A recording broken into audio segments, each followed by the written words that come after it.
Hi, this is Mike Gosby, and welcome to part 2 of my video of what is digital marketing.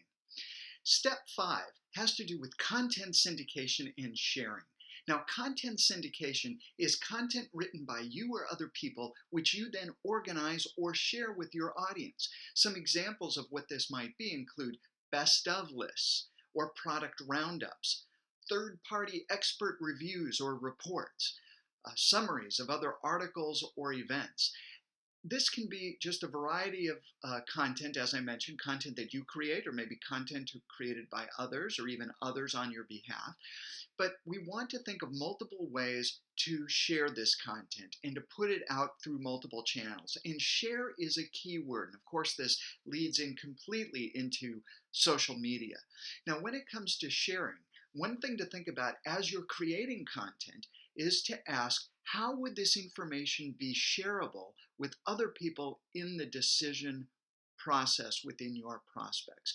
What type of information works best at being bite-sized? What type of information works best as a full download?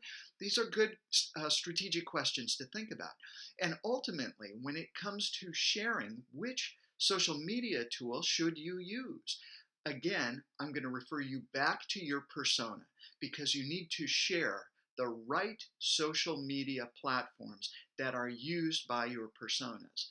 LinkedIn generates more B2B leads than Facebook or Twitter, and this comes from InsideView.com and through some other folks, the North American Content Marketing Institute, and this was a chart made available by the good folks at Marketing Profs. So you can see when it comes to B2B social media, LinkedIn is right at that top of the list. But another key data point I want to share is that your social media works best when it is combined with an active blog.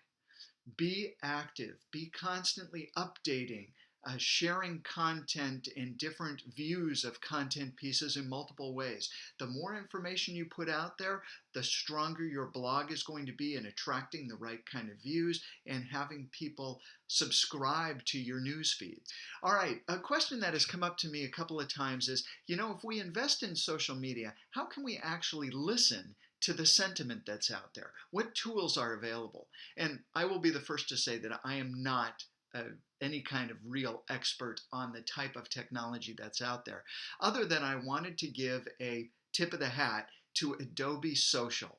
And this is an example of a screenshot. They're weighing in on Facebook activity, Twitter activity, etc. And they track not only usages, but also sentiment. Is this a positive or a negative type of response that you're seeing? Now, this is not for everybody. So if you are a company that has hundreds of thousands of users, you're AT&T, you're United Airlines, by all means, you must have constant vigilance in understanding how the very large dynamic of your users, of your customers, are engaging with your product. But if you're a B2B company that has a smaller audience, maybe you're a startup and you've only got a dozen customers, or you're a mid-sized company and you've got a couple of hundred customers, maybe you don't need this. There are other mechanisms you can use to gather on how your prospects and customers interact with you. Case in point would be a customer advisory board, where you get a dozen of your customers together in a room with your executive staff and you talk about things in a very open, candid, facilitated conversation. You don't need to invest in this type of platform. On the other hand, as I mentioned earlier, if you are a big infrastructure company and you've got hundreds of thousands of customers, this could absolutely be critical to your success. Again, your answer is going to depend on your business. If so, Adobe Social would be a great first place to look. All right, let's put a few more stats out for content. And again, this is brought to you by the folks at Marketo. 71% of B2B companies provide useful information without trying to sell them anything. This harkens back to one of the first slides I shared with you about educate first, sell second.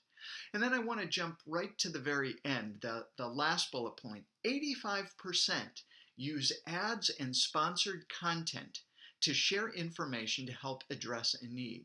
This means that B2B companies are indeed investing in banner ads, in Google AdWords as such, to help augment their digital strategy. Now, in order to determine what words you should use, go back to your persona, understand their information journey, and match those elements to then provide the right content and messaging for your banner ads, your Google AdWords as such. This takes careful time and thought, but very, very important to consider as part of your overarching integrated marketing strategy. All right, let's talk about step 6 now, lead nurturing. This is where your lead funnel comes into play. And here's a statistic that I pulled from Demand Gen Report, which is an excellent marketing resource and periodical, magazine, and content. They've got a statistic, only 20% of B2B leads are sales ready when first generated. Now, I actually disagree with this point, but I put it anyway because it should beg the question for you, marketers, working with your sales leads in your company to actually have an open, honest conversation about what is a sales-ready lead. What is the definition of the lead that sales wants? You need to make sure that marketing are delivering the right leads to sales. You need to make sure that sales has actually understood and then requested the right leads of marketing. You need to have that conversation going both ways in order to be able to get the right kind of response rates and the right kind of data that you're going to want as you're managing your funnel. So, and when you get those, here are some other points to think about. Make sure that your calls to action are actually incorporated in your marketing materials. Perhaps you might be surprised that there is a huge number of marketing activities out there that actually have no call to action at all, as if putting the burden on the prospect to figure out what they should do next. Don't fall into that trap. Make sure that you've got a proper use of your landing pages, tailoring those landing pages to your personas, helping them identify themselves and to proceed with confidence, knowing that they have reached the right landing page that they're supposed to be on. And then third, making sure that all of this lead nurturing is consistent and meaningful and relevant to the information journey as you understand it based on your persona. And finally, step 7 that says, okay, just because we've done some great marketing activity, we're not done. We need to pay attention to the analytics. We need to constantly be vigilant to make improvements. So use analytics regularly to test and improve. Set up goals and lead scoring mechanisms. Evaluate your content.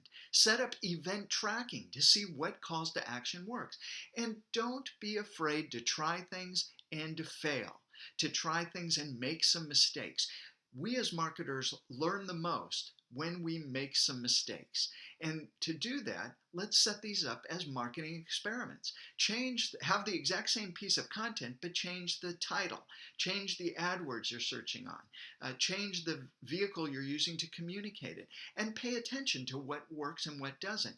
Then you'll be able to make better, more informed decisions on how to better the marketing return on investment of your integrated campaign. Don't be afraid to make some mistakes. If you're not making mistakes, you're not trying hard enough. And finally, I want to leave you with this. This is a rather busy slide, but I've made an attempt to map content to the Marcom mix. And here you can see at the top of the list, we've got taking a prospect from awareness to interest, preference, and ultimately decision, and then hopefully repeat business with this customer. Underneath that, there are different digital tools that play best in each specific phase. So for example, if you're trying to build awareness, Google AdWords banner ads are a great play in that particular portion of your information journey or the buying process your prospect might be going for. If you're at the decision phase, obviously one-on-one selling works great, but consider having champion tools or buyer utilities to help your target buyer communicate the value of your service internally to their organization. Should those elements have a digital component to them? Absolutely.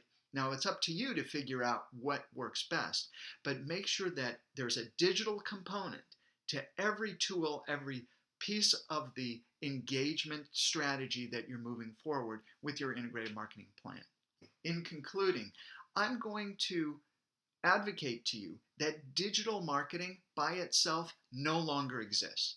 Digital marketing existed 7-10 years ago when it first came out, when there was a different skill set in the organization. You need to figure out how the web worked, how social media worked. That's been replaced now with this combination of marketing. Marketing today is digital. Don't treat it as a separate thing. Treat it as an incorporated component of a master strategy, your master chess game. Think integration and be persona focused. If you like this deck and are looking for more information, I invite you to visit us at kickstartall.com or to join me on LinkedIn as Mike Gosby. Thanks very much. Good luck and good marketing.